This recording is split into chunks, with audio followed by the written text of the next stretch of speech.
थी या वो आपकी जो फैमिली है उसको वो रिप्रेजेंट कर रहे हैं? हफीजुल्लाह न्याज़ी से हमारा 10 साल से हमारी फैमिली का कोई ताल्लुक़ नहीं है। ना हमारी फैमिली का ताल्लुक़ है, ना जो हमारी बहन उनकी जो वाइफ़ थी उनका ताल्लुक़ है, ना कोई ताल्लुक़ नहीं है। और अगर ये मेरे ख़्याल में सदर साहब को मिल रहे हैं तो शायद नून, क्योंकि वो नून लीग के ख़ास नुमाइंदे हैं, तो वो नून लीग की हैसियत से ही उनको मिल रहे होंगे। हम लोगों का, ना हमारा भाई का, ना हमारी बहनों का उनसे ना कोई ताल्लुक़ है, ना वो हमारी नुमाइंदगी कर रहे हैं, ना हम उनको जानना चाहते हैं। सीधी सी क्या आप पीटीआई को लीड करेंगी इमरान खान की गैर मौजूदगी में? देखिए, पीटीआई तो एक पूरी ऑर्गेनाइजेशन है और इमरान खान उसका लीडर है। चाहे वो जेल में बैठा हो चाहे बाहर हो, इमरान खान ही उनका लीडर है। अच्छा, आपकी जेल में मुलाकात हुई है, इमरान खान साहब ने क्या कहा क्या है, उस हवाले से बताइएगा। आज वो साबित हो रहा है जो उन्होंने अभी ट्यूसडे को 24 तारीख थी ना, 24 तारीख को जो इमरान खान ने जेल में कहा है, आज वो साबित हो गया। उन्होंने कहा कि लंदन में का प्लान नहीं है, लंदन का अग्रीमेंट था। फिर से सुन लें, उन्होंने कहा लंदन में अग्रीमेंट हुआ है और अब जो कुछ हो रहा है उस अग्रीमेंट के तहत हो रहा है। और मेरे ख्याल में हमारे कोर्ट्स उस अग्रीमेंट के साथ दे रहे हैं। उस एग्रीमेंट को साथ पूरा करने के लिए हमारे सारे लगता है कोर्ट्स भी शामिल हो गए हैं उसके अंदर। और वो एग्रीमेंट ये है, उसका एक हिस्सा ये है कि इमरान खान को और ये इमरान खान ने 24 तारीख को ये कहा है, उन्होंने कहा कि उनका एक ये हिस्सा है कि इमरान खान को इलेक्शन के दौरान बाहर नहीं आने देना और शायद उसके बाद भी ना आने दें। तो ये जो सारा है उस एग्रीमेंट के तहत हो रहा है और मेरा ख्याल है कि हमें अपने कोर्ट से कोई उम्मीद नहीं रखनी चाहिए। और लोग जो सारा दिन इंतज़ार करते हैं, हमारे लॉयर्स इतनी मेहनत कर रहे हैं खान साहब के लिए, इतनी मेहनत कर रहे हैं, वो बेचारे कभी एक कोर्ट में जाते हैं, कभी कोर्ट वो जेल में भागे जाते हैं, कभी सुप्रीम कोर्ट जा रहे हैं, सारा दिन हमारे लॉयर्स मेहनत कर रहे हैं।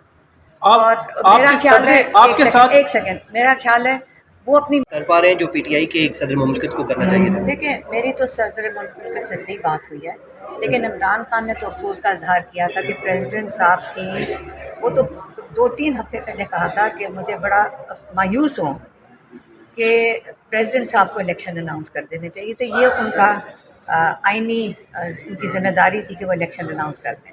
जब नहीं इलेक्शन अनाउंस किया तो उसका नताइज अब आप देख रहे हैं कि ना किसी को पता है कि हमारा वोट किस दिन हम अपना जाके डाल सकते हैं।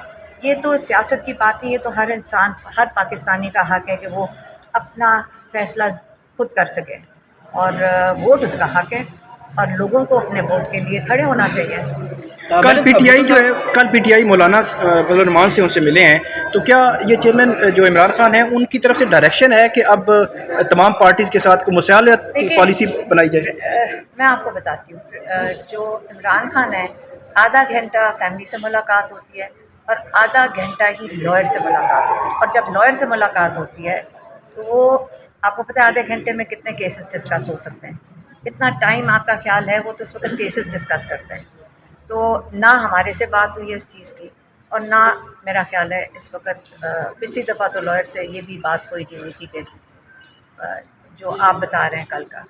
अच्छा मैडम, जिस तरह पीटीआई की लीडरशिप ज़ाहिर है उस तरह फ्रंट फुट पे नहीं है, खान साहब जेल में है, तो ऐसे में आप अदालतों में भी आ रही हैं, उनसे मुलाकातें भी करी, तो क्या आपको नहीं लगता कि अब आपको भी पॉलिटिक्स में आके फ्रंट पे खड़ा होना होगा? जिस तरह माजी में हम देखते हैं बेनज़ीर भुट्टो खड़ी हुई थी, उसके अलावा बाद में मरीम नवाज़ खड़ी हुई, तो आपको नहीं लगता कि आपको भी अब खड़ा होना होगा सियासत में? नहीं, देखें, हमारा हमारी ज़िम्मेदारी और मेरे ख्याल में हमारा रोल सिर्फ ये है कि हम अपने भाई के लिए खड़े हों।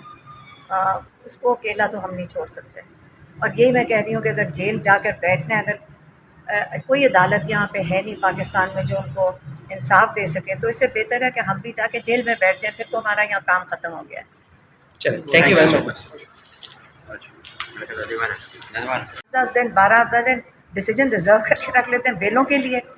हम यहाँ सारा दिन चक्कर लगा रहे हैं। मैं तो ये भी कह रही हूँ कि मेरा तो ख्याल है, मैं इतना, मुझे मायूसी हुई है अपने, मैं कहती हूँ कि अदालतों से, कि हम कहाँ से इंसाफ मांगेंगे। मुझे तो समझ नहीं आ रही कि हम अपने भाई के लिए किधर इंसाफ के लिए जाएंगे। इससे बेहतर है, मैं तो पहले भी चाहती थी कि हम अपनी बेलें, ये जो क्या बेल के ऊपर लगे हुए हैं, ख़त्म करें, बेल विड्रॉ करें और जाके जेल में बैठ जाते हैं। उससे बेहतर है उनका साथ दे दे जेल के अंदर बनस्बत इसके कि यहाँ आके कोर्ट्स के चक्कर लगाएं। आपके साथ या खान साहब के साथ या पार्टी की किसी लीडरशिप के साथ किसी ने कोई रब्ता किया कि कोई बैकडोर, कोई चैनल, कोई डील, कोई चीज़ इस किस्म की कि हम आपको फैसिलिटेट करते हैं, खान साहब बैरून मुल्क चले जाएँ, इस किस्म की कोई चीज़ हुई? लेकिन डायरेक्टली तो हमारे साथ किसी ने नहीं किया, लेकिन बहुत लोग आपको अप्रोच करते हैं कि आप लोग खान साहब को ऐसे कर लें कि बाहर चले जाए, क्योंकि उनकी डील ही यही ऑफ़र कर रहे हैं खान साहब को हर तरीके से कि आप मुल्क छोड़ के चले जाएं। 27 साल मेरे भाई ने मेहनत किया है इस कौम को जगाने के लिए। आपका ख्याल है वो अपने 27 साल की मेहनत आज वो ज़ाया करेगा? वो इस मुल्क को छोड़ के जाएगा, अपने मुल्क को, इतने कीमती मुल्क को छोड़ के जाएगा? खान साहब की बेटों के साथ जो हुई थी फ़ोन पे बात, तो उसमें क्या बात हुई, क्या बेटों ने क्या कहा उसमें? मैं बताती हूँ मेरे भाई ने क्या कहा। हमने उसे पूछा आपकी क्या बात हुई? इतने खुश थे कि उनकी बेटों से आखिरकार 3 महीने के बाद बात हो गई। तो वो कह रहे थे कि मैं जब कुरान पढ़ता हूँ तो मैं सोचता हूँ कि आज मैं इसमें से क्या वो लेसन निकालूँ जो मैं अपने बच्चों को बता सकूँ। तो 10-15 मिनट तो जो उन्होंने उनकी वो हमेशा रेगुलरली जो करते थे, जो हमेशा ये करते थे, 3 महीने से बात नहीं हुई थी, पहले 10-15 मिनट तो उन्होंने उनको अपनी जो उनका ख्याल है कि एक ज़िंदगी का उनको एक सबक देना चाहिए जो कुरान से निकलता है, वो उन्होंने दिया। और बच्चे तो बहुत खुश थे और कहते थे कि हमारे वालिद बड़ी स्पिरिट अच्छी थी उनकी और बड़े खुश थे और हम बड़े, उनको तसल्ली हो गई कि उनके वालिद साहब ठीक हैं।